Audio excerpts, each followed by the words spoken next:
De quoi un enfant a-t-il réellement besoin lorsqu'il est entouré de soins, mais totalement dépourvu d'amour? Dans le magnifique mais glacial hôtel particulier d'un père célibataire, Manon ne voyait pas un cas d'autisme, comme le décrivaient les rapports médicaux, mais un enfant de 4 ans d'une solitude déchirante, coincé entre des thérapies impersonnelles et la distance de son propre père, dont le cœur s'était gelé suite à une perte tragique.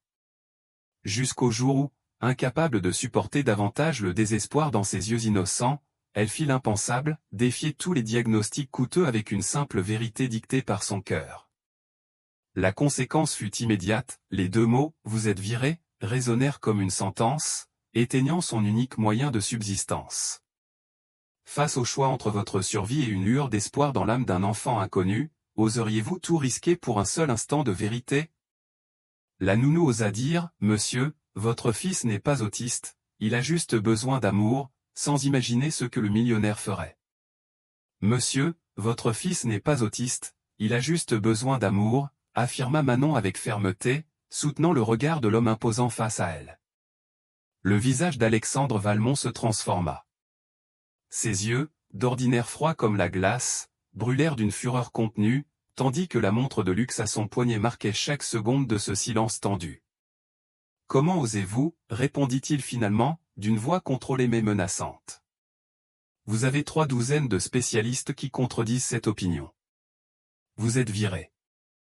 Ramassez vos affaires et quittez ma maison sur le champ. » La jeune nounou sentit l'air lui manquer. Elle avait désespérément besoin de ce travail, mais elle ne pouvait rester silencieuse en voyant comment il traitait le petit Léo.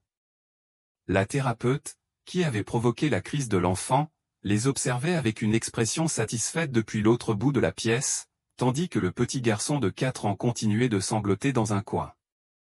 Manon s'accroupit pour ramasser les jouets éparpillés sur le sol, tentant de contrôler le tremblement de ses mains. Elle venait de perdre son emploi pour avoir trop parlé, et avec lui, la possibilité d'envoyer de l'argent à sa grand-mère et à sa sœur Camille dans le Finistère, mais quelque chose en elle refusait de regretter. « Comme vous voudrez, monsieur Valmont, » répondit Manon avec dignité. C'est alors que l'impensable se produisit. Léo, qui selon les rapports n'avait pas prononcé plus que des mots isolés depuis des mois, se leva de son coin et courut vers son père, s'agrippant à ses jambes. « Papa, ne laisse pas partir Manon », prononça l'enfant avec une clarté parfaite, surprenant tout le monde dans la pièce. La thérapeute laissa tomber sa tablette.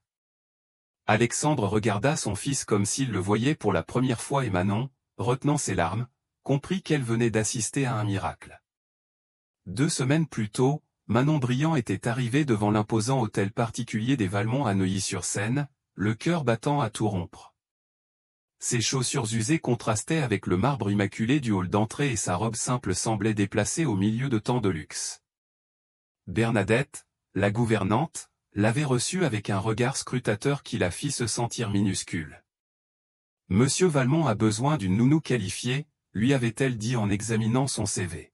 « Son fils requiert une attention spéciale. »« J'ai de l'expérience avec les enfants ayant des besoins spécifiques », avait répondu Manon, en plus de mon diplôme d'éducatrice de jeunes enfants. « HM » murmura Bernadette, peu impressionnée. Le petit Léo a 4 ans. Il a été diagnostiqué autiste l'année dernière. Sa mère est décédée durant l'accouchement et monsieur Valmont est très particulier concernant les soins de l'enfant. En attendant le maître des lieux, Manon vit par la fenêtre un petit garçon assis seul dans le jardin, alignant méticuleusement des petites voitures, tandis qu'une femme en blouse blanche prenait des notes sans interagir avec lui.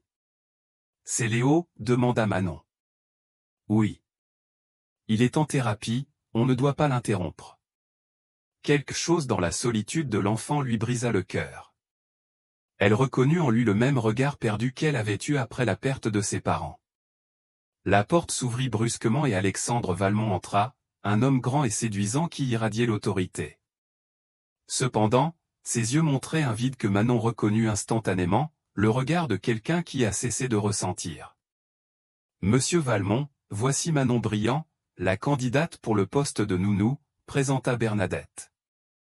Alexandre la regarda à peine.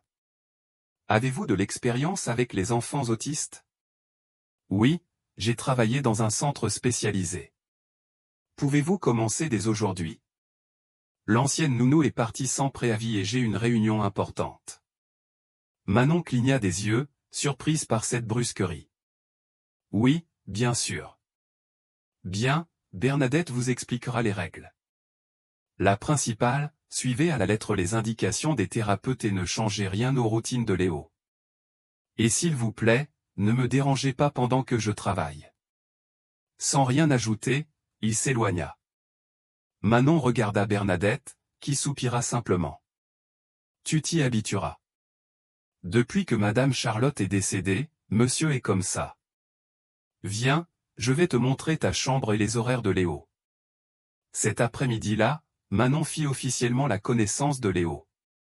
L'enfant ne la regarda pas dans les yeux et ne répondit pas lorsqu'elle se présenta, il continua simplement de jouer avec ses petites voitures, les classant par couleur. Dans sa chambre, Manon trouva un épais dossier contenant l'historique médical de l'enfant, des routines strictes et des médicaments. Elle fut surprise de voir autant de diagnostics et de traitements pour un si petit garçon. Durant les jours suivants, elle observa comment les spécialistes traitaient Léo comme un cas d'étude. Personne ne le prenait dans ses bras, personne ne jouait vraiment avec lui, personne ne lui chantait de chansons. Une nuit, en explorant l'hôtel particulier silencieux, Manon découvrit un portrait de Charlotte Valmont. C'était une femme magnifique aux yeux doux, le genre d'yeux que Léo avait hérité, mais que personne ne semblait remarquer sous tant d'étiquettes médicales.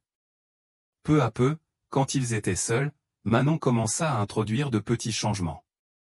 Elle lui chantait des comptines douces de son enfance dans le Finistère pendant qu'elle l'aidait à prendre son bain.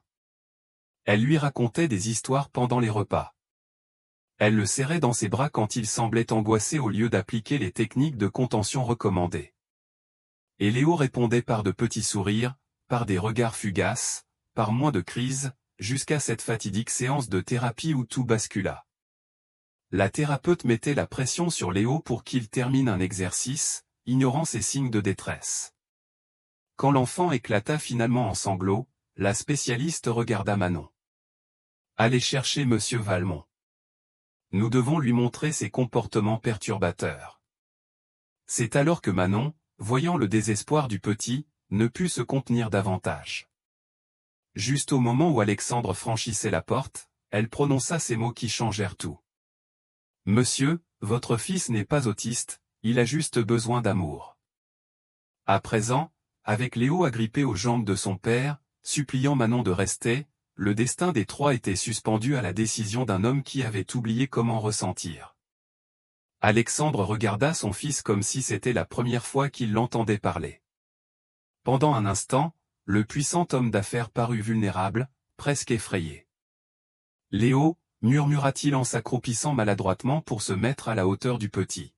« Qu'est-ce que tu as dit ?»« Je veux que Manon reste » répéta l'enfant en essuyant ses larmes avec le poignet de son t-shirt. « Elle fait partir les monstres. » La thérapeute intervint rapidement. « Monsieur Valmont, ce n'est qu'une réaction émotionnelle.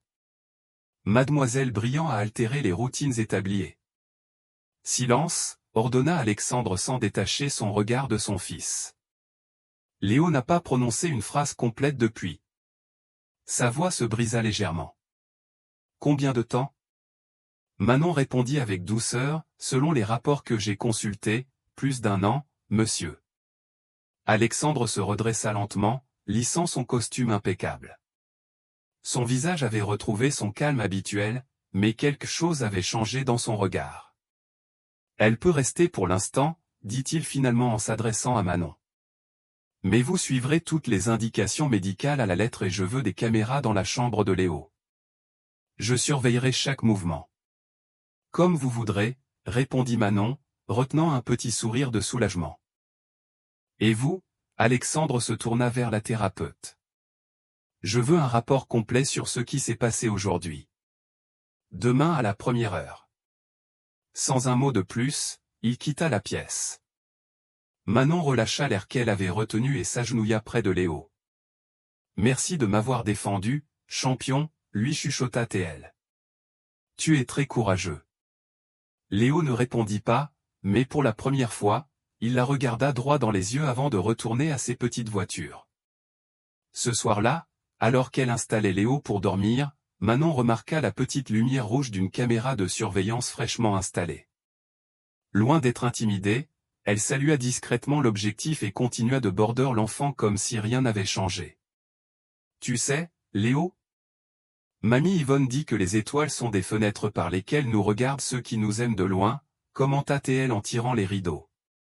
Ta maman a sûrement la plus grande fenêtre du ciel pour te voir. » Depuis son bureau, Alexandre observait l'écran du moniteur, les sourcils froncés, déconcerté par le naturel avec lequel cette femme traitait son fils.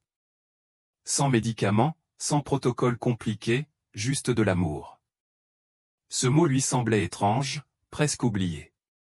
Durant les jours suivants, Manon marcha sur une corde raide. Elle suivait les indications médicales lorsqu'elle était sous surveillance, mais introduisait de petits changements quand elle le pouvait, un nouveau jeu, une chanson, une étreinte inattendue. Un après-midi, en rangeant l'armoire de Léo, elle trouva une boîte contenant des jouets musicaux intacts. Parmi eux, il y avait une petite flûte. Quand elle la sortit, l'enfant montra un intérêt immédiat. « Tu aimes la musique, Léo ?» demanda-t-elle, surprise. L'enfant hocha légèrement la tête. Manon lui tendit la flûte et, à sa grande surprise, Léo commença à souffler, produisant des notes fausses mais enthousiastes. « Comme tu joues bien », l'encouragea-t-elle. « Moi aussi je jouais quand j'étais petite. Mon grand-père avait une guitare. » Les yeux de Léo s'illuminèrent à la mention de l'instrument. Manon prit note mentalement. Le lendemain, après son service, elle courut à son petit appartement et dépoussiéra la vieille guitare de son grand-père. Ce n'était pas grand-chose, mais elle sonnait encore bien. Elle la porta en cachette le jour suivant. Quand elle la montra à Léo après le goûter, l'enfant parut hypnotisé. Ses petits doigts touchèrent les cordes avec révérence. « Tu veux que je t'apprenne une chanson ?» proposa Manon. Pour la première fois, Léo hocha la tête avec enthousiasme. Ce qu'ils ignoraient, c'était que Madame Geneviève, la mère d'Alexandre, les observait depuis la porte entr'ouverte avec une expression sévère. L'élégante dame de 60 ans était revenue de voyage et n'approuvait pas les nouvelles méthodes de la nounou. « Qu'est-ce que cela signifie ?» interrompit-elle en entrant dans la pièce. Les instruments ne figurent pas dans le programme thérapeutique de Léo. Manon se leva rapidement. « Madame Geneviève, bonsoir. Nous étions juste en train de... » « Je connais parfaitement les traitements de mon petit-fils, » coupa la femme. « Qui a autorisé cela ? » « C'est moi, » répondit une voix depuis le couloir. Alexandre apparut sur le seuil. Il observait la scène depuis plusieurs minutes via les caméras. « Mon fils, cette femme est en train d'altérer tous les progrès. »« Progrès ?» interrompit Alexandre avec un calme inhabituel. « Tu appelles progrès une année de silence ? Manon a mon autorisation pour essayer des approches alternatives. » Madame Geneviève le regarda, scandalisée, tandis que Manon contenait sa surprise. C'était la première fois qu'Alexandre la défendait. « Comme tu voudras, » répondit finalement la femme, « mais je vous aurai à l'œil. » Les Valmont ne sont pas des cobayes pour les expériences de personnes sans qualification. Quand Madame Geneviève partit, l'atmosphère resta chargée de tension. Alexandre observa la guitare, puis son fils, qui la tenait de manière protectrice.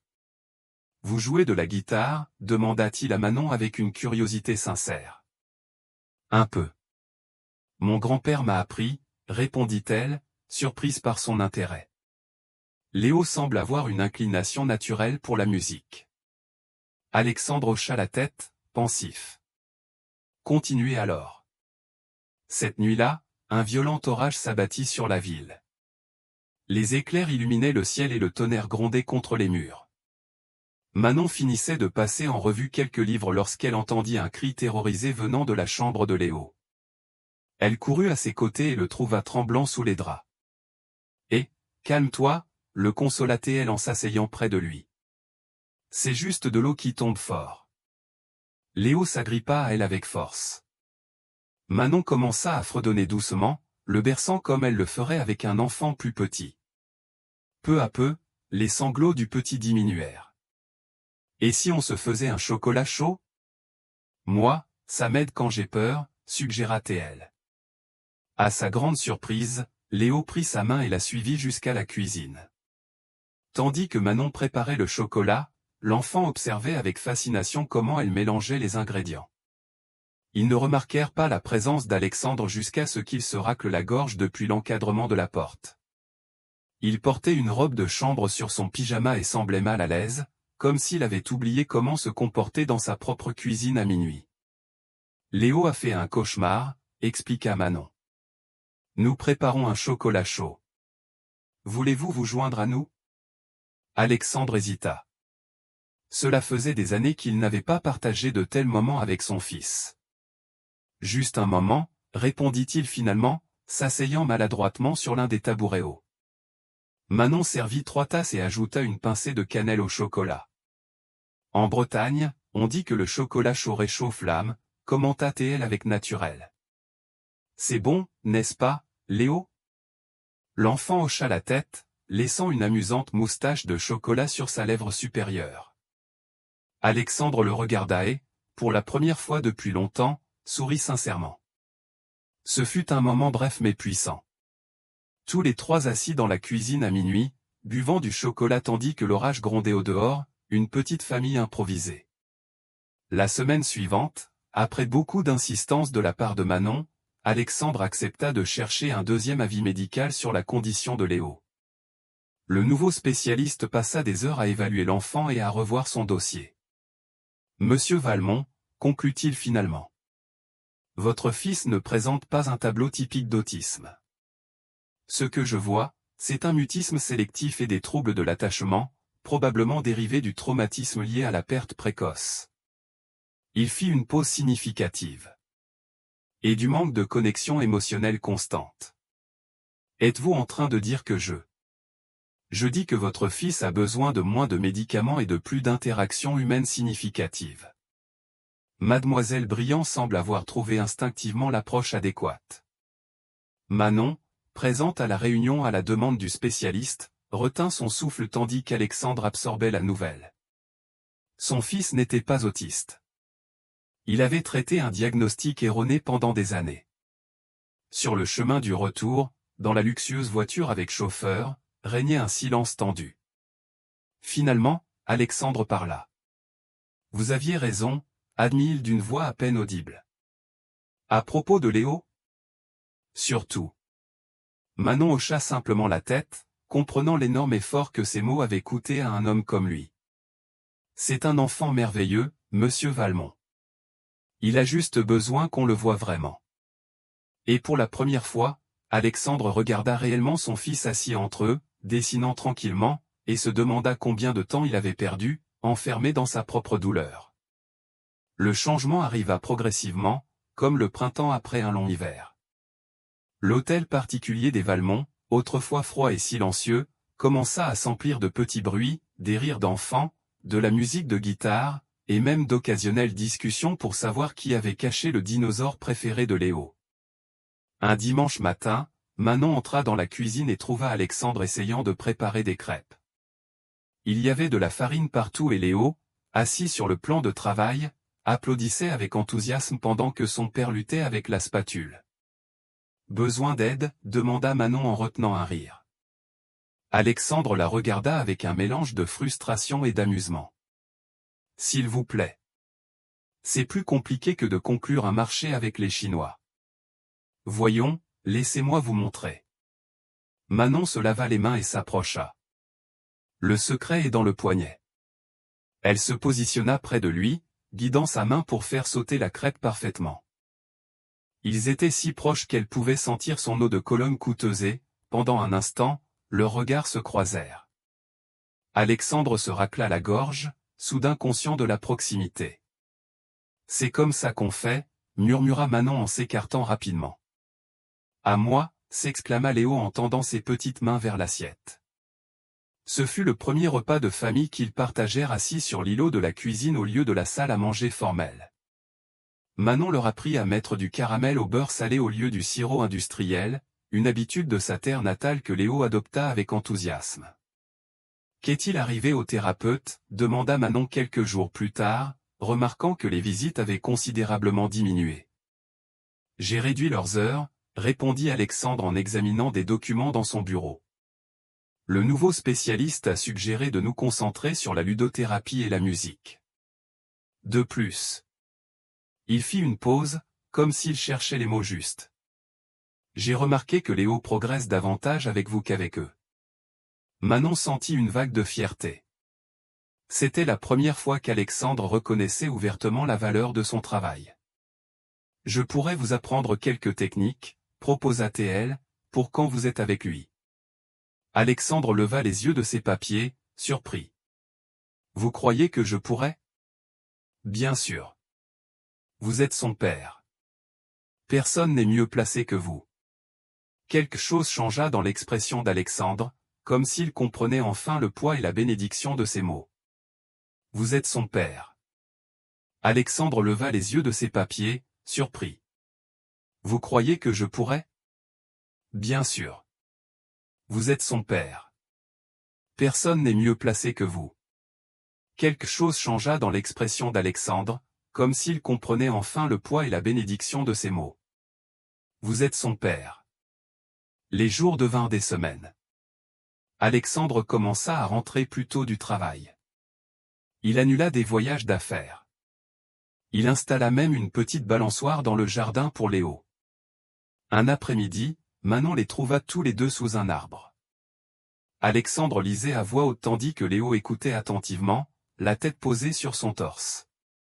L'image était si belle qu'elle sortit discrètement son téléphone et prit une photo. Ce serait son petit trésor. La nouvelle dynamique ne passa pas inaperçue aux yeux de Madame Geneviève, qui observait avec une inquiétude croissante comment la simple nounou bretonne s'intégrait à la vie de famille des Valmont. Ne trouves-tu pas que Léo s'attache trop à Mademoiselle Briand, commenta-t-elle un après-midi en prenant le thé avec son fils. Tu devrais envisager de maintenir une certaine distance professionnelle. Mère, pour la première fois depuis des années, mon fils est heureux, répondit Alexandre avec fermeté. Je ne changerai rien à cela. Madame Geneviève plissa les yeux. Es-tu sûr que c'est seulement pour Léo? Alexandre ne répondit pas, mais la légère rougeur sur ses joues en disait plus que n'importe quel mot. L'anniversaire de Léo approchait. Il allait avoir 5 ans et Manon était décidée à ce que ce soit une célébration spéciale, pas comme les précédentes qui, selon Bernadette, avaient consisté en de petites réunions formelles avec des cadeaux coûteux mais peu de joie. Une kermesse, demanda Alexandre, déconcerté, quand Manon lui présenta ses idées. Léo n'a jamais eu une fête de ce genre. C'est exactement pour cela qu'il doit en avoir une, insista-t-elle. Il a besoin d'être un enfant, de jouer avec d'autres enfants. J'ai remarqué qu'il observe les petits au parc quand nous passons devant. Alexandre céda, bien qu'hésitant. Manon s'occupa de tout. Elle invita les enfants du voisinage, prépara des jeux traditionnels et convainquit la cuisinière de faire un simple gâteau maison aux fruits au lieu des habituelles pâtisseries fines de grand chef. Les jours précédant la fête, Manon et Alexandre travaillèrent ensemble aux préparatifs. Elle lui apprit à fabriquer des guirlandes en papier crépon et il la surprit en apprenant en secret des comptines pour les chanter à Léo. Le matin de l'anniversaire, Léo se réveilla avec une surprise. Alexandre, Manon, Bernadette et même quelques employés se réunirent devant son lit pour chanter « Joyeux anniversaire ». L'enfant les regarda tous avec des yeux immenses puis, à la stupeur générale, il éclata de rire, d'une joie pure. La fête fut un succès total. Le jardin décoré de ballons et de serpentins colorés s'emplit de rires d'enfants. Léo, d'abord timide avec ses invités, s'intégra bientôt au jeu, guidé par Manon. Le plus surprenant fut de voir Alexandre participer activement, animant la pêche à la ligne, aidant à servir le gâteau, et jouant même à cache-cache quand il pensait que personne ne le voyait. À la tombée du soir, quand les invités furent partis, ils mirent une musique douce. Léo, épuisé mais heureux, jouait avec ses nouveaux cadeaux dans un coin. Dansons, proposa soudain Alexandre, tendant la main vers Manon. Elle hésita. Monsieur Valmont. Alexandre, la corrigea-t-il. Je crois qu'après avoir sauvé mon fils du système médical et m'avoir appris à fabriquer des guirlandes en papier, vous pouvez m'appeler par mon prénom. Manon sourit et accepta sa main. Ils commencèrent à bouger lentement au rythme d'une vieille ballade. C'était la première fois qu'ils étaient si proches physiquement et tous deux semblaient également nerveux et enchantés. « Merci », murmura-t-il près de son oreille, « d'avoir ramené la vie dans cette maison. » Manon sentit son cœur s'accélérer, elle leva les yeux et rencontra le regard d'Alexandre, plus chaleureux que jamais. Pendant un instant, il sembla qu'il allait l'embrasser. Quelle scène charmante! La voix glaciale de Madame Geneviève coupa le moment comme un couteau. Je ne savais pas que les fêtes d'enfants incluaient des danses romantiques entre le patron et l'employé. Ils se séparèrent brusquement. Alexandre contracta la mâchoire. « Mère, s'il te plaît. » « Je ne fais que souligner l'évidence, mon chéri, » répondit-elle avec une fausse douceur. « D'ailleurs, j'ai besoin de te parler en privé. » Plus tard cette nuit-là, Manon sortit dans le jardin en quête d'un peu de paix. La lune éclairait les arbres et la balançoire oscillait doucement sous la brise. « Je peux te tenir compagnie. » La voix d'Alexandre la fit sursauter. « Bien sûr, » répondit-elle en s'écartant sur le banc de pierre. Ils restèrent assis en silence quelques minutes, contemplant les étoiles. « Je ne sais pas comment dire ça », commença-t-il finalement. « Cela fait si longtemps que je n'ai rien ressenti pour personne que j'avais presque oublié ce que c'était. » Manon retint son souffle. « Alexandre, je... » « Laisse-moi terminer, s'il te plaît, » demanda-t-il. « Depuis la mort de Charlotte, je me suis enfermé dans mon travail et dans ma douleur. J'ai construit ces murs autour de moi et autour de Léo. Je pensais que c'était le mieux, qu'ainsi nous ne souffririons plus. Mais tu es arrivé. » Ses yeux brillaient intensément sous la clarté lunaire. « Tu m'as montré que j'avais tort, que vivre sans ressentir, ce n'est pas vraiment vivre. » Le cœur de Manon battait si fort qu'elle craignait qu'il ne puisse l'entendre. « J'ai peur de ce que je commence à ressentir pour toi, » avoua Alexandre. Manon prit son courage à deux mains et répondit, « Moi aussi j'ai peur. Ça ne peut pas marcher. Nous venons de mondes différents. Je travaille pour toi. » « Et c'est ça qui t'inquiète ?» l'interrompit-il. « Les différences sociales font partie de la réalité, Alexandre, » répondit-elle avec tristesse. « Ta mère me le rappelle constamment et elle a raison. Que diraient les gens de ton cercle s'ils savaient que tu t'intéresses à la nounou bretonne ?» Alexandre allait répondre lorsque la voix de Madame Geneviève résonna depuis la maison. « Alexandre, Manon, venez immédiatement. » Ils trouvèrent l'élégante femme dans le bureau, tenant quelques papiers avec une expression triomphante. « J'ai enfin découvert qui est vraiment ta nounou adorée, » annonça-t-elle. « Savais-tu qu'elle a abandonné un enfant dans le Finistère il y a des années ? J'ai les preuves. » Le visage de Manon blêmit. Alexandre la regarda, confus. « De quoi parle-t-elle » Les larmes aux yeux, Manon expliqua, « Elle parle de ma sœur Camille. Quand nos parents sont morts, j'avais 19 ans et elle 8. J'ai trouvé du travail en ville pour subvenir à ses besoins, mais je l'ai laissée avec ma grand-mère dans le Finistère. Chaque centime que je gagne est pour elle. » « Et pourquoi y aurait-il un signalement pour abandon ?» insista Madame Geneviève. Manon baissa les yeux. « Il y a 2 ans, j'ai eu un accident. Une voiture m'a renversé et j'ai été hospitalisé 3 mois. Je n'ai pas pu envoyer d'argent ni communiquer. Les services sociaux ont enquêté sur notre situation parce que Camille manquait l'école pour travailler et aider ma grand-mère, mais je ne l'ai jamais abandonnée. Jamais je ne ferai ça. » Un silence tendu s'installa. Alexandre regarda les papiers que tenait sa mère, puis Manon, et prit finalement une décision. « Je te crois, » dit-il simplement en déchirant les documents en morceaux. « Mère, cela doit cesser. Manon n'est pas seulement une excellente nounou, c'est la raison pour laquelle Léo et moi redécouvrons ce que signifie être une famille.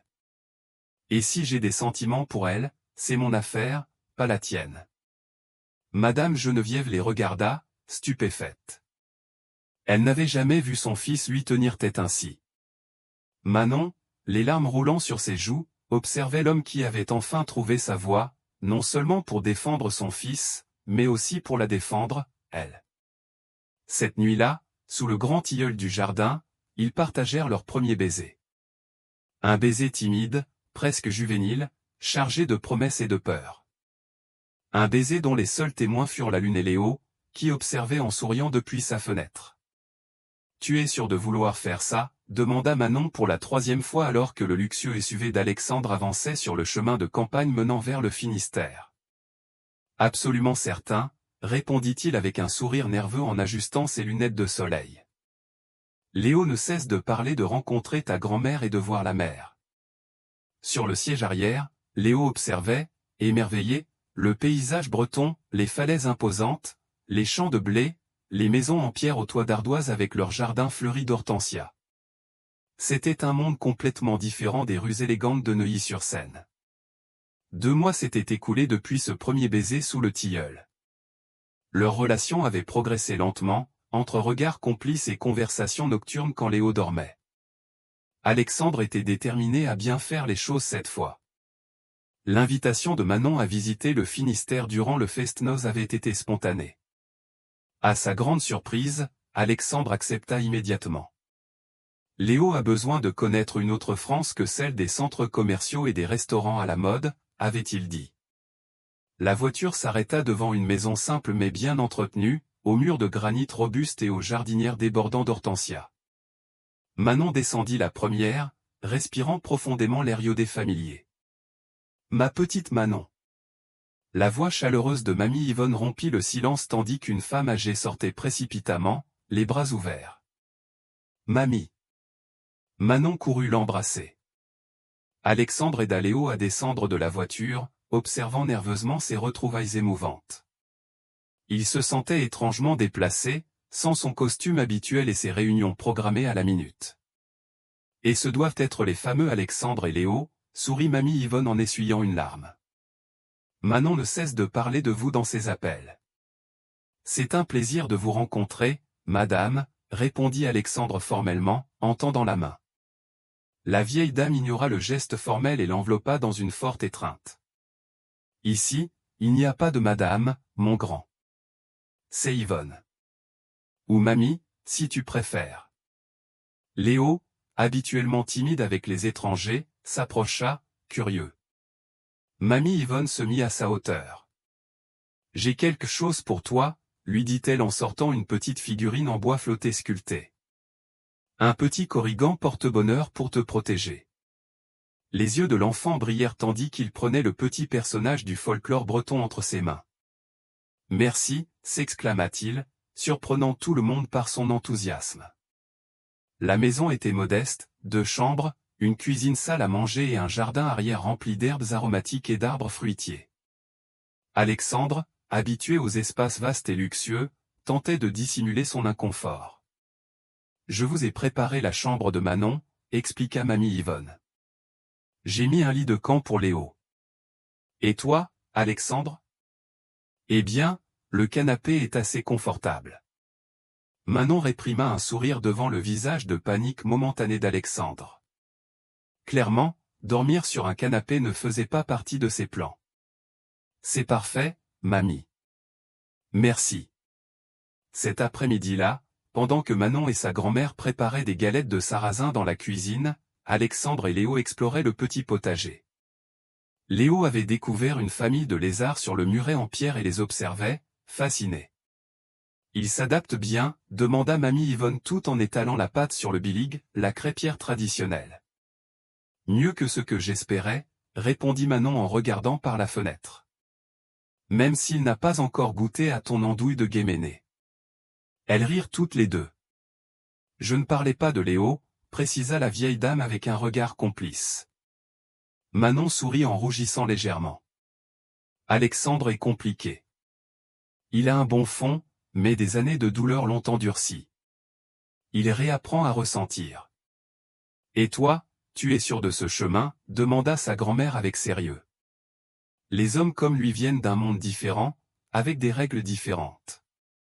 Parfois, je pense que je suis folle, » avoua Manon. « Que je cherche les ennuis. Mais ensuite, je vois comment il regarde Léo, comment il me regarde. Et l'amour n'est jamais facile, ma petite, » l'interrompit mamie Yvonne. Mais parfois, les chemins les plus difficiles sont ceux qui en valent la peine. La première soirée fut révélatrice. Durant le dîner, mangé sous les étoiles dans le jardin, Alexandre écoutait attentivement les histoires de mamie Yvonne sur la région. Léo s'était endormi tôt, épuisé par l'émotion de la journée. « Et votre famille » demanda la vieille dame à Alexandre. « Manon a mentionné votre mère, mais peu de choses de plus. » Alexandre prit une gorgée de son eau-de-vie avant de répondre. « Mon père est mort il y a 10 ans. C'était un homme exigeant. Ma mère vit dans notre maison de famille, bien qu'elle ait un appartement dans l'hôtel particulier. Elle n'est pas aussi chaleureuse que vous. » Mamie Yvonne hocha la tête avec compassion. « Elle sait que vous êtes ici ? » « Je lui ai dit que j'emmenais Léo en vacances, » répondit-il avec un demi-sourire. « Je n'ai pas précisé où, ni avec qui. »« Les secrets ont les jambes courtes, mon garçon, » avertit la vieille dame. « Tôt ou tard, tu devras décider si Manon est quelqu'un que tu veux cacher ou dont tu veux être fier. » Cette nuit-là, tandis que Manon dormait près de Léo, Alexandre contemplait le plafond depuis le canapé inconfortablement petit. Les mots de mamie Yvonne résonnaient dans son esprit. Était-il vraiment prêt à affronter les conséquences d'aimer quelqu'un comme Manon? Pas pour elle, mais pour le monde qui les entourait. Les jours suivants furent une immersion totale dans la vie du Finistère. Ils visitèrent le marché local où Alexandre fut impressionné par l'habileté de Manon à choisir les meilleurs produits. Ils se promenèrent sur les sentiers côtiers sauvages, où Léo courut librement pour la première fois sans se soucier de se salir. La soirée du fest-noz fut magique. Entre les danses traditionnelles, la musique celtique et l'ambiance vibrante, Alexandre observait Manon expliquer à Léo la signification de chaque ronde. Vêtue d'une blouse aux broderies traditionnelles, elle ne lui avait jamais paru aussi belle. « Danse avec moi » lui demanda-t-elle en tendant la main. « Je ne sais pas danser ça » protesta-t-il, visiblement mal à l'aise. « Personne ne sait avant d'essayer. » Et c'est ainsi que, sous les étoiles bretonnes, le puissant homme d'affaires apprit à suivre le rythme de la gavotte, maladroit mais enthousiaste, entouré de gens qui ne connaissaient ni son nom de famille ni son compte en banque. De retour à Paris, quelque chose avait changé. Léo parlait sans arrêt des Corrigans, de la mère et de mamie Yvonne. Alexandre semblait plus détendu, moins préoccupé par le contrôle absolu de chaque situation. Et Manon? Manon commençait à imaginer un futur où leur monde séparé pourrait ne faire qu'un. Une semaine après leur retour, Alexandre la surprit avec une proposition inattendue. « Il y a un gala de bienfaisance ce vendredi. J'aimerais que vous m'accompagniez. » Manon laissa tomber le livre qu'elle lisait. « Comme votre nounou ? » ?»« Comme mon accompagnatrice, » précisa-t-il. « Ma compagne. » Le cœur de Manon fit un bond. C'était un pas énorme, une déclaration publique. « Alexandre, je n'ai rien d'approprié à porter pour un tel événement. »« J'y ai déjà pensé, » l'interrompit-il avec un sourire. « Vous me faites confiance ?» Le lendemain, une styliste et une couturière arrivèrent à l'hôtel particulier avec plusieurs robes pour des essayages. Manon se sentait comme dans un rêve en essayant les créations de grands couturiers. Elle choisit finalement une élégante robe vert émeraude. Mais, hésita-t-elle. Mais, demanda la couturière. Pourrait-on y ajouter un détail? Manon sortit de son tiroir un petit morceau de dentelle ancienne qu'elle avait rapporté du Finistère. J'aimerais que vous intégriez ce travail de ma région. Le soir du gala, quand Manon descendit l'escalier principal, Alexandre la regarda comme s'il voyait une apparition. La robe s'ajustait parfaitement à ses courbes et le détail de dentelle bretonne au décolleté lui donnait une touche unique et personnelle. « Vous êtes... » « Je n'ai pas de mots, » murmura-t-il. Léo, vêtu d'un petit costume, applaudit, ému. Manon ressemble à une princesse. Madame Geneviève, qui passait par le hall, s'arrêta net. Son expression oscillait entre la surprise et le dégoût. « Tu vas emmener la nounou au gala de la Fondation Valmont » demanda-t-elle froidement. « J'emmène Manon » répondit Alexandre avec fermeté. « Et non comme employé, mère. Comme mon invité personnel. » Le gala était éblouissant, lumière, champagne, bijoux étincelants et conversation feutrée. Manon ne s'était jamais sentie aussi observée. Chacun de ses mouvements semblait être évalué par des dizaines d'yeux curieux. La famille de Montalembert présenta Alexandre à un couple élégant. De vieux amis de mes parents. Fernand, Isabelle, voici Manon Briand. Enchanté, répondit l'homme avec un sourire qui n'atteignait pas ses yeux. Et que faites-vous dans la vie, mademoiselle Briand? Avant que Manon ne puisse répondre, une femme interrompit.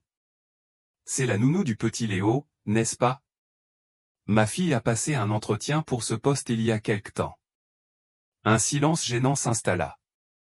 Manon sentit ses joues brûler. Manon est éducatrice de jeunes enfants spécialisés, intervint Alexandre. Et grâce à elle, mon fils a fait d'énormes progrès. Mais le mal était fait. Durant toute la soirée, Manon entendit des chuchotements sur son passage. Il est avec elle par pitié. Elle cherche sûrement à assurer son avenir. Pauvre Alexandre, si vulnérable après ce qui est arrivé à Charlotte. Aux toilettes, alors qu'elle retouchait son maquillage, elle entendit deux femmes parler sans savoir qu'elle était dans l'une des cabines. « Tu as vu la nounou bretonne? Quelle intrigante. D'abord elle s'est mis l'enfant dans la poche et maintenant elle vise la fortune complète. On dit qu'elle n'est même pas une bonne nounou, qu'elle a dit à Alexandre que le diagnostic d'autisme était faux juste pour gagner sa confiance. » Manon sortit de la cabine la tête haute. Les femmes se turent brusquement. Les toilettes ont une excellente acoustique pour les commérages, commenta-t-elle avec dignité avant de sortir. Mais les mots faisaient mal.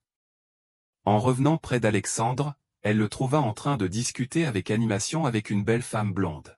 « Manon » s'exclama-t-il en la voyant. « Je veux te présenter Hélène Roux, directrice de la fondation éducative que nous soutenons. » « Un plaisir » répondit Hélène avec un sourire sincère. « Alexandre me parlait de votre approche thérapeutique avec Léo. J'aimerais beaucoup que vous visitiez notre centre un jour. » Pour la première fois de la soirée, Manon sentit que quelqu'un la voyait pour ses mérites et non comme une intruse.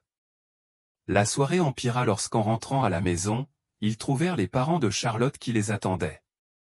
Madame Geneviève, avec un sourire triomphant, les avait invités par surprise à rester quelques jours. « Nous voulions voir notre cher petit-fils », expliqua Monsieur de Saint-Exupéry, un homme distingué avec le même air aristocratique que Madame Geneviève. Le dîner fut une torture. Les grands-parents de Léo traitaient Manon comme faisant partie du personnel, s'adressant à elle uniquement pour lui demander de servir plus d'eau ou pour savoir si Léo avait pris ses vitamines. « Manon ne fait pas partie du service », clarifia Alexandre, irrité, quand sa belle-mère lui demanda d'apporter plus de pain. « C'est mon invité, tout comme vous. »« Oh, toutes mes excuses, » répondit la femme avec une fausse innocence. « Comme elle s'occupe de Léo, j'ai supposé. » Cette nuit-là, Manon et Alexandre eurent leur première dispute sérieuse. « Je ne peux pas continuer comme ça, Alexandre, » avoua-t-elle dans le jardin, loin des oreilles indiscrètes. « Ton monde ne m'acceptera jamais. Je serai toujours l'employé qui a profité de toi. »« Et mon opinion ne compte pas, » répondit-il, blessé. « Ce que Léo et moi ressentons n'a pas d'importance ? » Bien sûr que ça importe, mais... On dirait que tu cherches des excuses pour fuir, l'interrompit-il. C'est ça? Tu as peur d'essayer vraiment? J'ai peur qu'un jour tu te réveilles et réalises que tu as commis une erreur, s'exclama-t-elle les larmes aux yeux. Que tu regrettes d'avoir choisi quelqu'un qui n'appartient pas à ton cercle. Peut-être que je ne veux pas appartenir à ce cercle. Moi non plus, répondit-il d'une voix brisée. Ils se séparèrent cette nuit-là sans rien résoudre. Manon pleura jusqu'à s'endormir, pensant à l'offre qu'elle avait reçue quelques jours plus tôt, un poste d'institutrice dans une école communale du Finistère. C'était peut-être un signe. Le lendemain matin, alors qu'elle rangeait les vêtements de Léo, elle remarqua quelque chose d'étrange. Sa petite valise de voyage n'était pas là où elle la rangeait d'habitude. En cherchant dans l'armoire, elle trouva l'enfant caché dans un coin, serrant la valise contre lui de toutes ses forces. « Qu'est-ce que tu fais là, mon petit, demanda-t-elle, inquiète. Je ne veux pas que tu partes, sanglota Léo. J'ai caché ta valise pour que tu ne puisses pas faire tes bagages. Le cœur de Manon se brisa en 1000 morceaux. Elle s'assit par terre près de lui et le serra fort dans ses bras. Manon, s'il te plaît, ne pars pas, supplia l'enfant. Papa est triste quand tu n'es pas là. Moi, je suis triste. Je ne veux pas que le silence revienne. À cet instant, Alexandre apparut à la porte de l'armoire. La douleur dans ses yeux en voyant la scène était palpable. Les trois se regardèrent en silence, conscients qu'ils avaient atteint un point de rupture, aller de l'avant ensemble malgré tout, ou se séparer pour toujours. Pendant 3 jours, un calme étrange s'installa dans l'hôtel particulier des Valmont.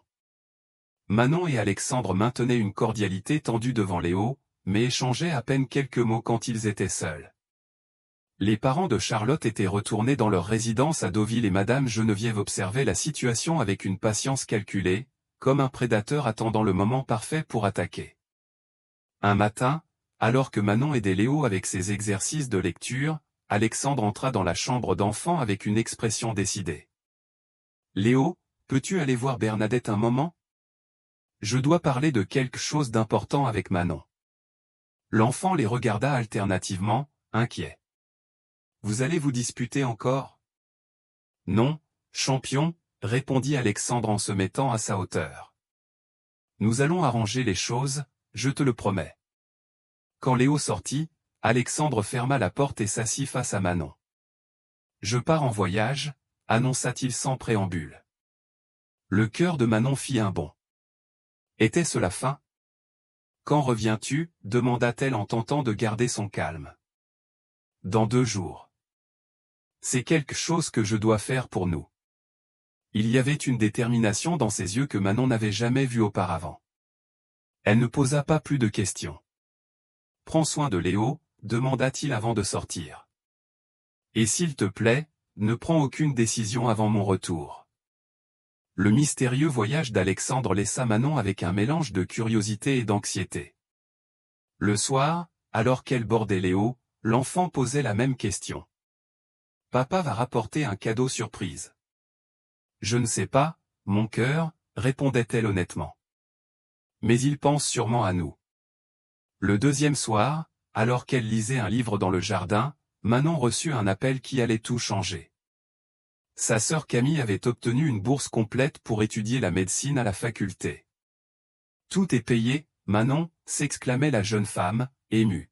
« Le logement, les livres, tout. Je peux devenir médecin. » La nouvelle fit monter des larmes de joie aux yeux de Manon.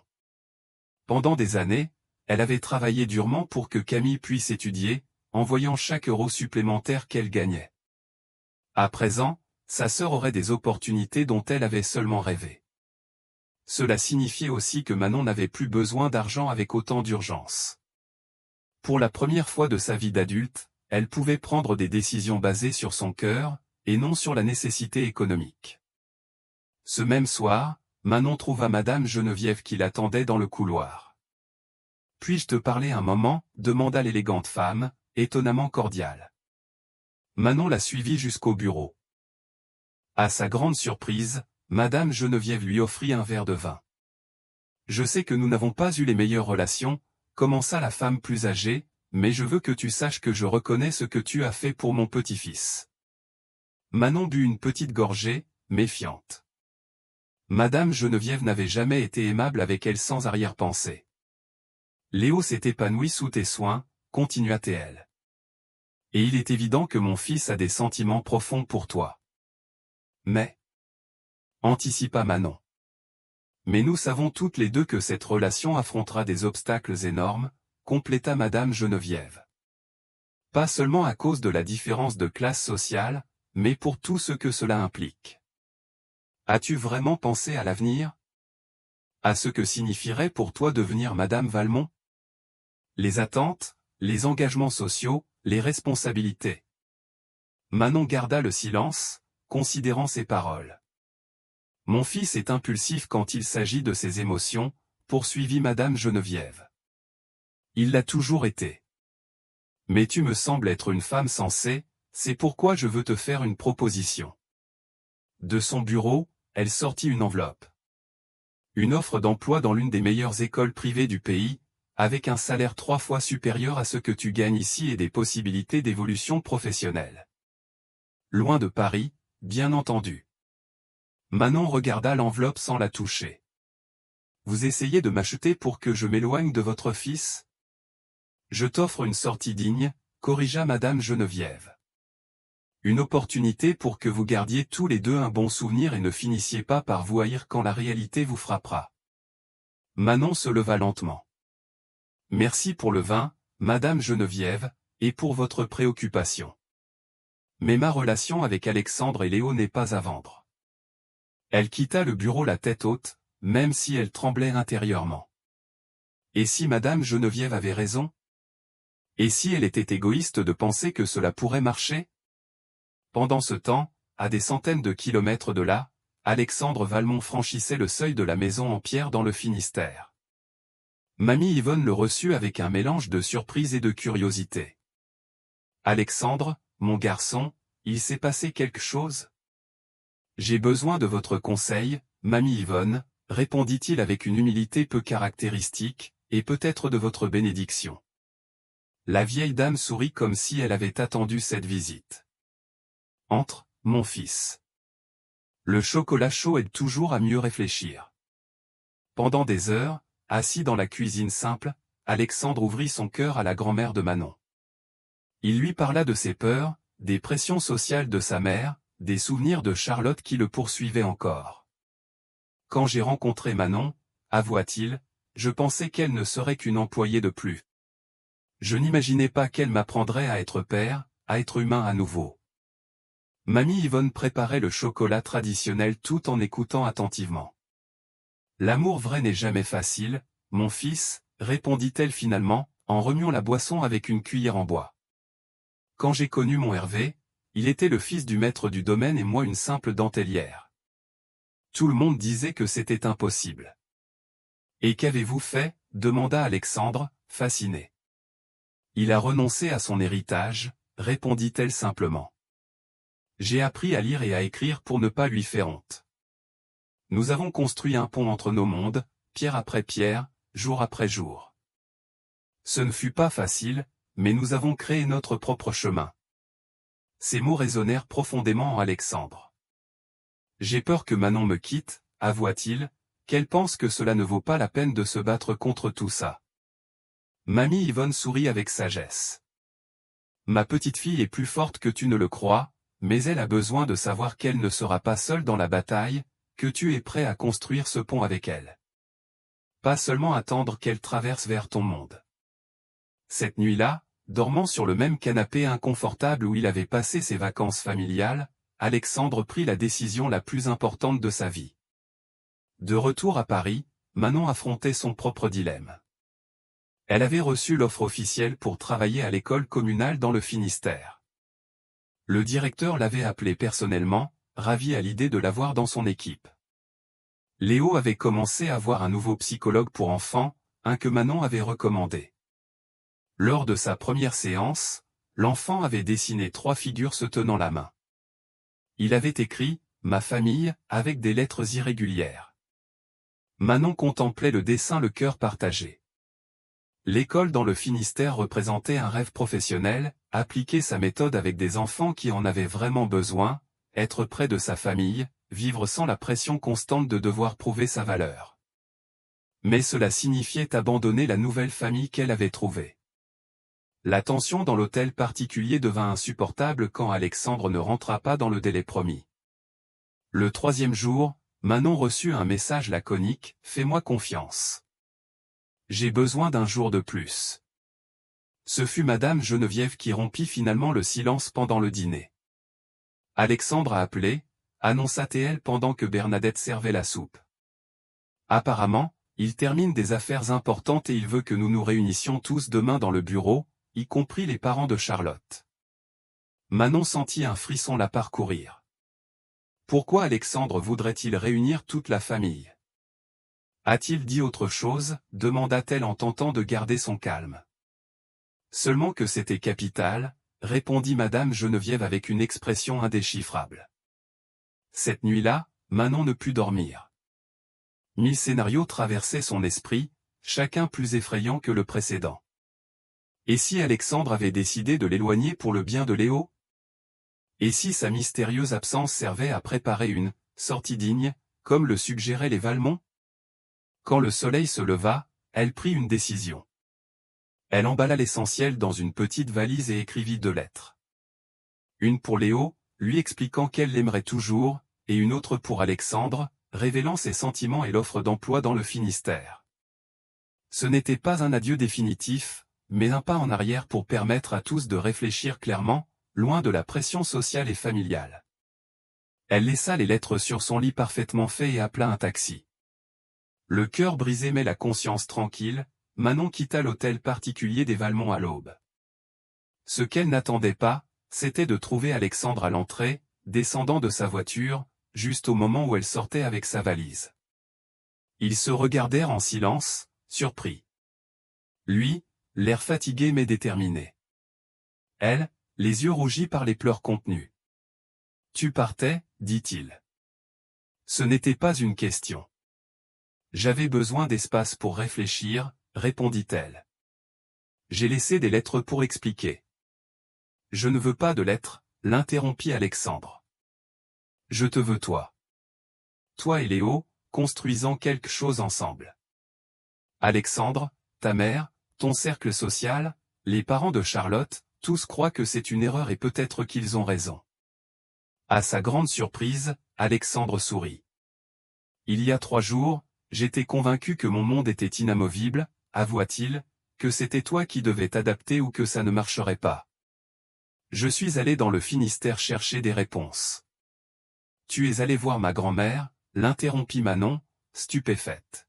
« Et j'ai trouvé bien plus que des conseils, confirma-t-il. J'ai trouvé du courage.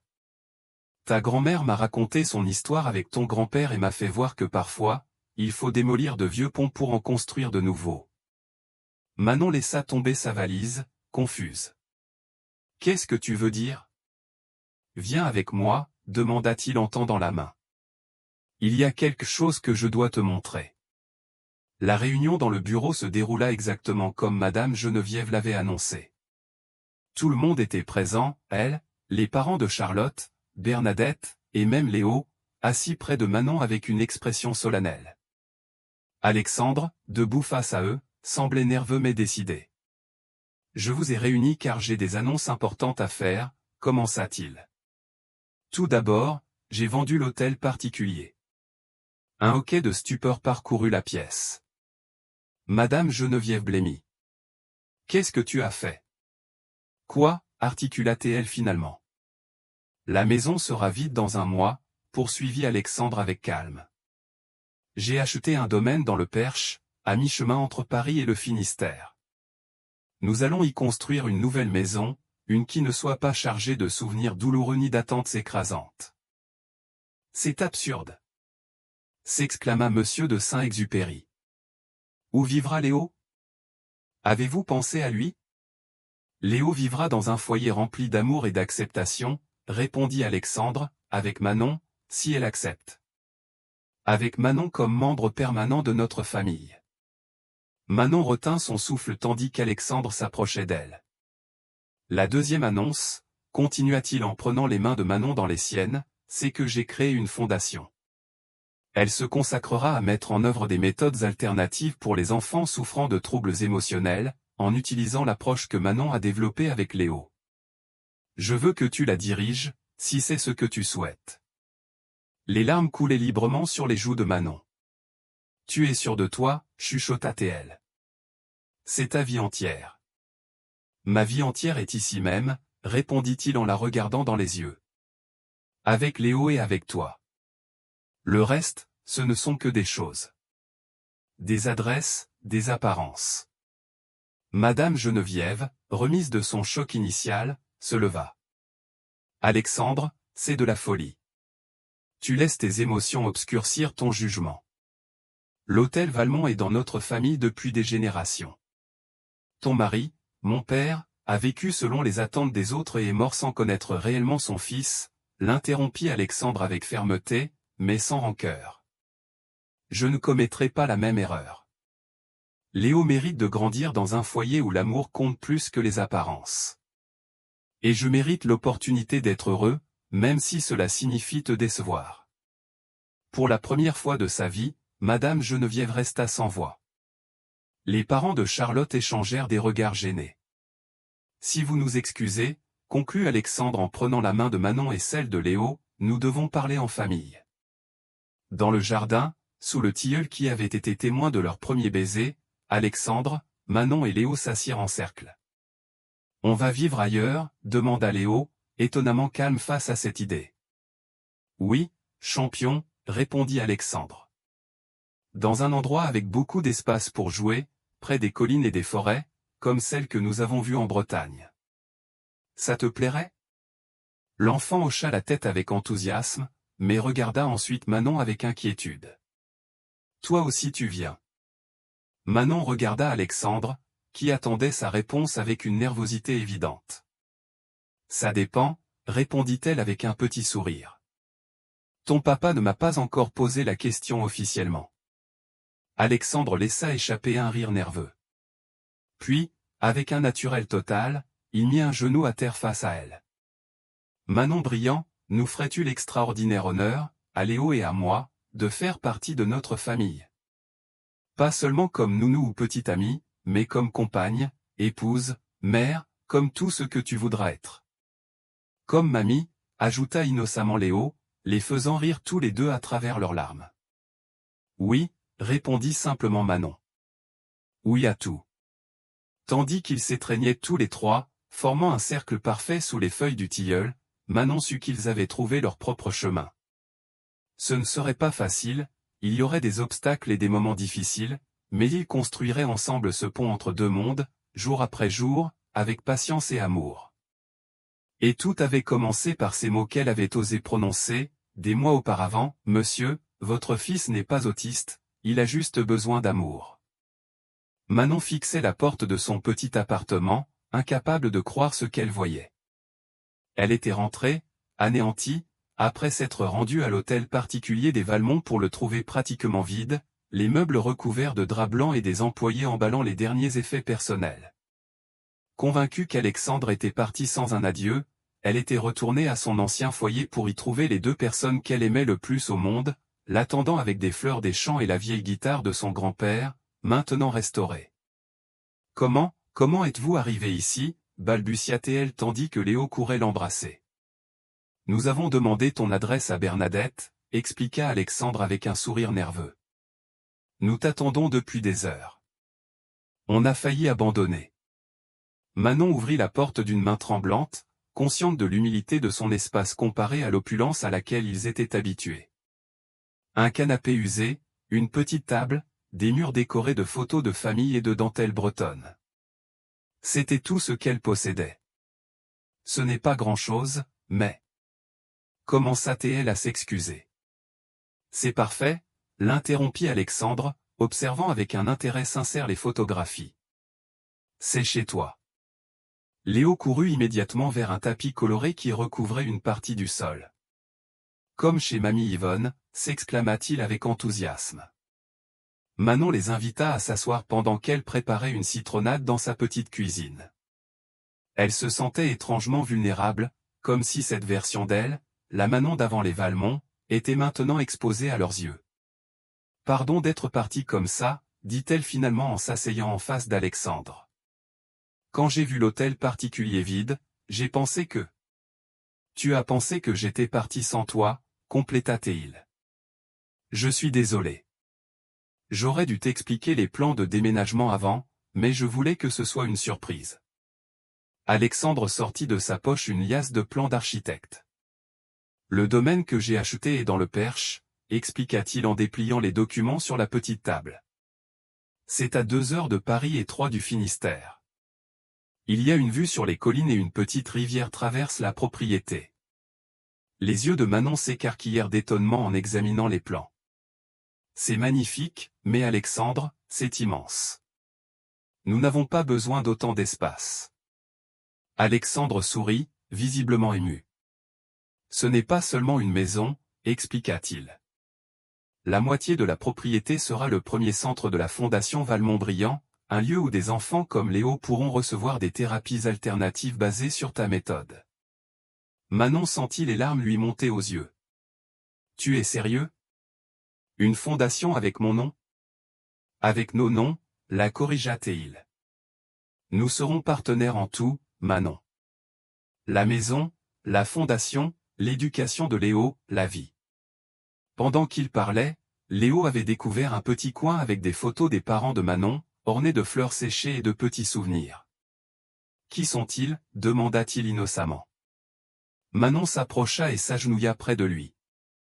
Ce sont mes parents, expliqua-t-elle d'une voix douce. Ils sont au ciel, comme ta maman. Léo observa les photographies avec curiosité. Ils veillent sur toi depuis les étoiles, comme ma maman veille sur moi. Exactement, répondit Manon, touchée par la sensibilité du petit. Alexandre les rejoignit, passant un bras autour des épaules de Manon. Nous aurons un endroit spécial pour eux dans notre nouvelle maison, promit-il. Et pour Charlotte aussi. Tous les trois feront partie de notre famille. La sonnette interrompit ce moment d'émotion. Manon ouvrit la porte et se retrouva face à sa grand-mère Yvonne et à sa sœur Camille, accompagnée d'un chauffeur qui portait leurs valises. Surprise, s'exclama Camille en serrant fort sa sœur dans ses bras. Ton fiancé millionnaire nous a fait venir dans un van de luxe. Tout le village est sorti pour voir ça. Manon regarda Alexandre, qui souriait timidement. J'ai pensé que tu voudrais partager ce moment avec ta famille. Il m'avait déjà expliqué les plans, dit mamie Yvonne. Il m'a aidé à tout organiser. Tu savais? Demanda Manon à sa grand-mère, qui entrait avec dignité dans le petit appartement. Bien sûr que je savais, répondit la vieille dame avec un sourire malicieux. Pourquoi crois-tu que je l'ai laissé dormir sur mon canapé pendant 2 nuits? Il fallait bien s'assurer que ses intentions étaient sérieuses. Tous rirent tandis que le petit appartement s'emplissait de vie et de conversation. Léo et Camille sympathisèrent immédiatement tandis que mamie Yvonne inspectait les plans d'un œil critique. La cuisine doit être plus grande, sentenciait-elle. Et il vous faut un four à pain traditionnel dans le jardin pour faire de vraies galettes. À la surprise de Manon, Alexandre prenait diligemment des notes de chaque suggestion. La sonnette retentit de nouveau. Cette fois, Manon ouvrit la porte pour trouver Madame Geneviève, élégamment vêtue, mais visiblement mal à l'aise dans cet environnement modeste. Un silence tendu envahit la pièce. Alexandre se leva, se plaçant de manière protectrice à côté de Manon. « Mère, je ne m'attendais pas à te voir ici. » Madame Geneviève respira profondément avant de parler. « Je ne viens pas causer de problème, Alexandre, » clarifia-t-elle. « Je veux juste vous parler à tous les deux. » La tension était palpable tandis que Madame Geneviève entrait dans l'appartement. Son regard parcourut l'espace modeste sans le mépris que Manon attendait, mais avec une attention curieuse. Mamie Yvonne se leva pour la saluer. « Alors c'est vous, la fameuse Madame Geneviève, dit-elle avec naturel.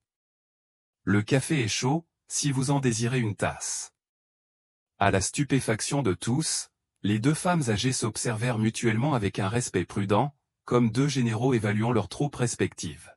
« Ce serait un plaisir, » répondit Madame Geneviève en suivant la grand-mère de Manon vers la cuisine.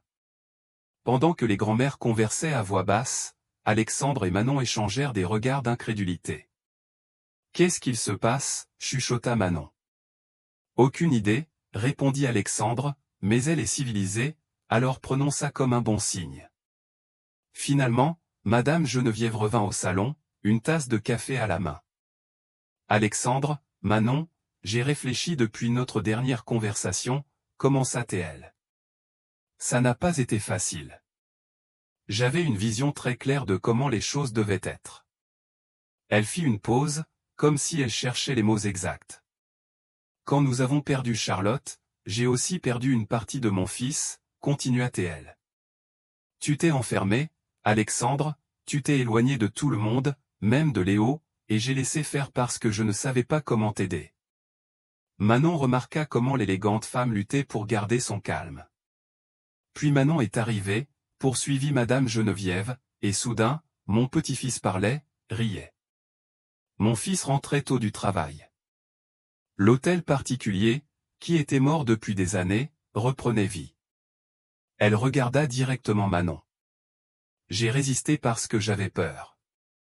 Peur que ce changement signifie perdre le peu qu'il me restait de Charlotte, de notre vie d'avant. Madame Geneviève. Commença Manon, mais la femme leva une main pour l'arrêter. Laisse-moi finir, s'il te plaît. Ce que je veux dire, c'est, merci. Merci de m'avoir rendu ma famille, même si j'ai été si difficile. De son sac, elle sortit une élégante pochette et la tendit à Alexandre. Ce sont les plans originaux du manoir de campagne que ton père avait fait construire avant de mourir, expliqua-t-elle. Nous ne l'avons jamais utilisé car il est décédé avant qu'il ne soit terminé. Il est dans le Perche, non loin du domaine que tu as acheté. Peut-être que vous pourrez en incorporer une partie dans votre nouvelle maison. Alexandre, visiblement ému, serra sa mère dans ses bras pour la première fois depuis des années. Manon observait la scène, les larmes aux yeux, consciente d'assister à un petit miracle. J'ai aussi quelque chose pour toi, dit Madame Geneviève en se tournant vers Manon. Si tu me le permets. Elle lui tendit une petite boîte en velours. En l'ouvrant, Manon découvrit une délicate broche en argent en forme de triskel. C'était à ma grand-mère, expliqua Madame Geneviève. Elle se transmet de mère en fille depuis des générations. J'aimerais que tu l'aies, comme symbole de mon acceptation dans notre famille. Le geste, aussi inattendu que significatif, laissa Manon sans voix.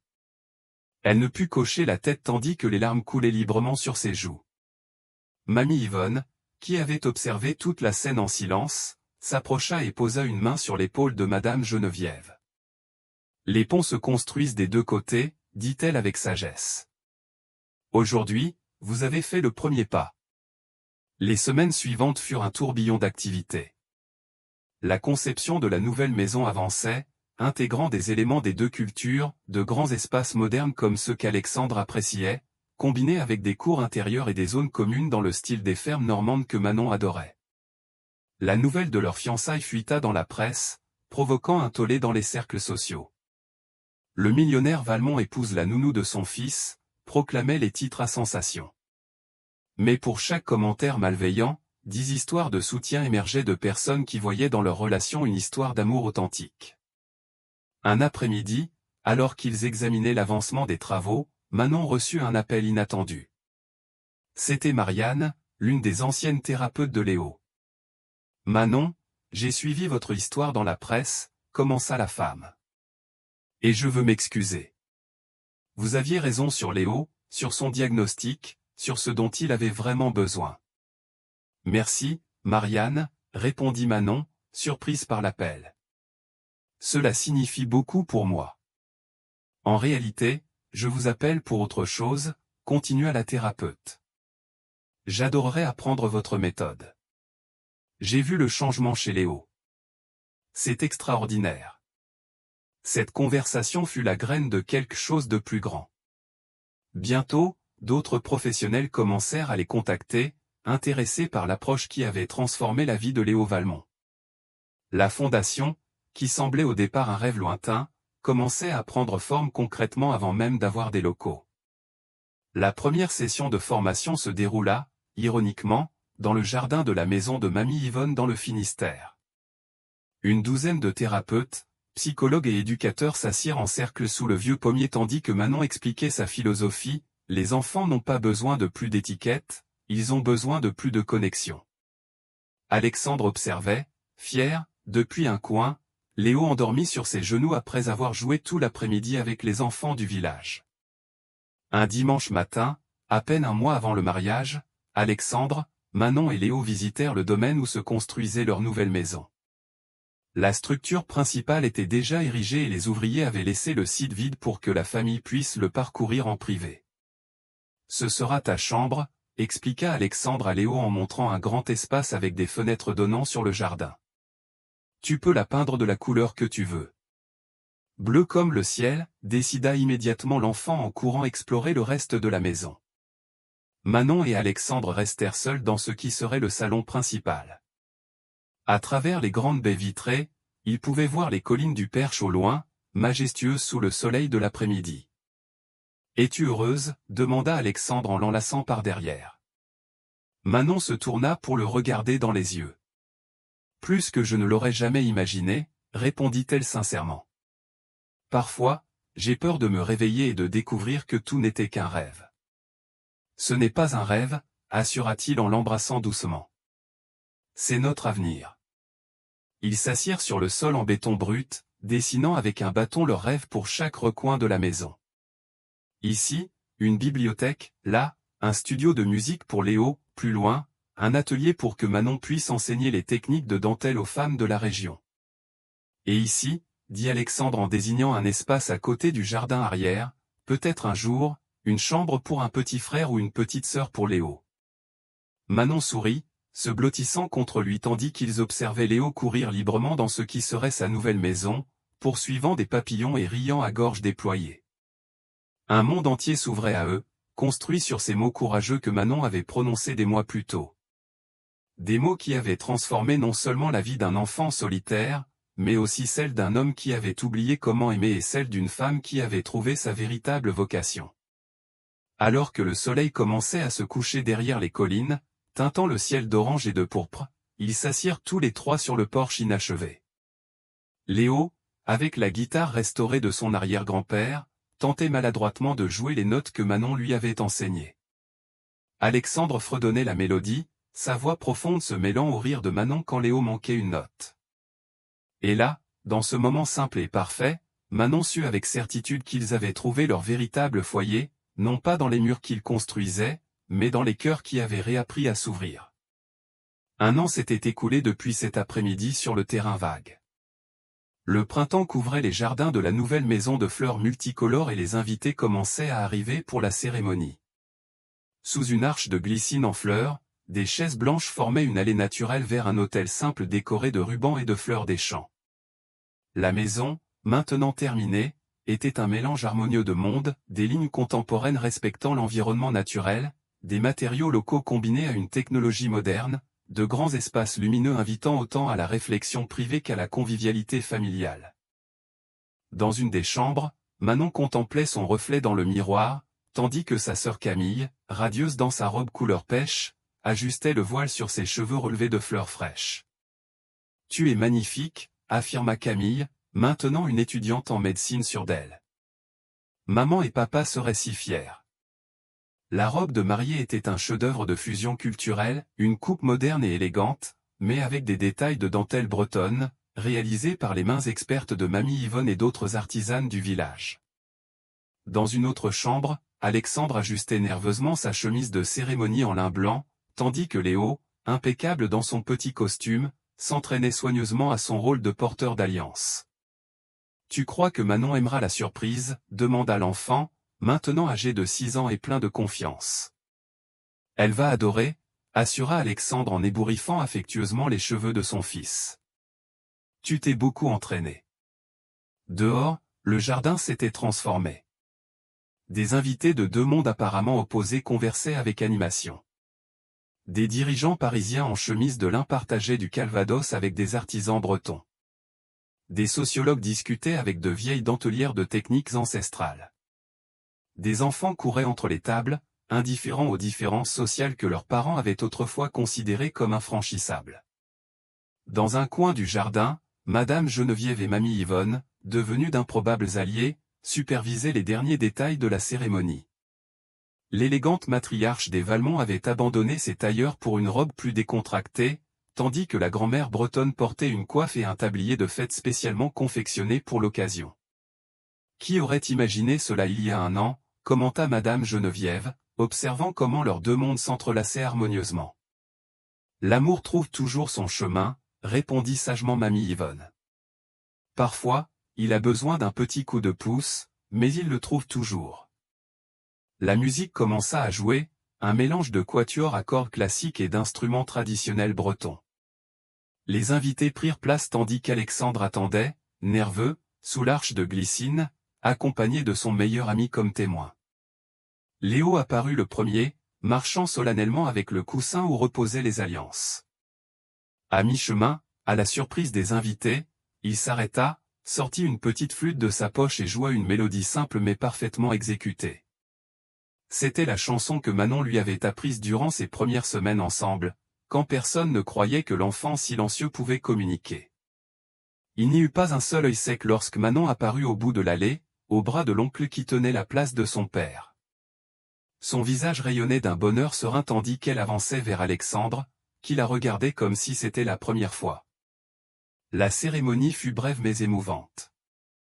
Ils échangèrent des vœux écrits par eux-mêmes, des promesses sincères de construire ensemble un chemin qui honorerait leurs deux mondes. Lorsque le maire les déclara mari et femme, Léo fut le premier à applaudir, sautant de joie tandis que les invités se joignaient à la célébration. La fête se prolongea jusqu'au crépuscule. Il y eut des danses traditionnelles bretonnes aux côtés de musique contemporaine. Le repas combinait des plats gastronomiques avec des recettes traditionnelles préparées par Mamie Yvonne. Les enfants de la communauté, dont beaucoup bénéficiaient de la Fondation Valmont-Briand fraîchement inaugurée, présentèrent une petite pièce de théâtre dirigée par Manon. À la tombée de la nuit, Alexandre et Manon réussirent à s'échapper quelques minutes de la fête. Ils marchèrent main dans la main jusqu'à leur coin préféré du jardin, sous ce même tilleul qu'Alexandre avait insisté pour transplanter de l'ancien hôtel particulier. « J'ai un cadeau pour toi », dit Alexandre en lui tendant une enveloppe. Manon l'ouvrit avec curiosité. À l'intérieur, elle trouva des documents officiels. Le centre de la Fondation dans le Finistère était terminé et prêt à être inauguré. Il s'appellera le Centre de développement de l'enfant Yvonne et Charlotte, expliqua Alexandre avec émotion, en l'honneur des deux femmes qui nous ont guidés jusqu'ici. Manon le serra fort dans ses bras, trop émue pour parler. C'est parfait, réussit-elle finalement à dire.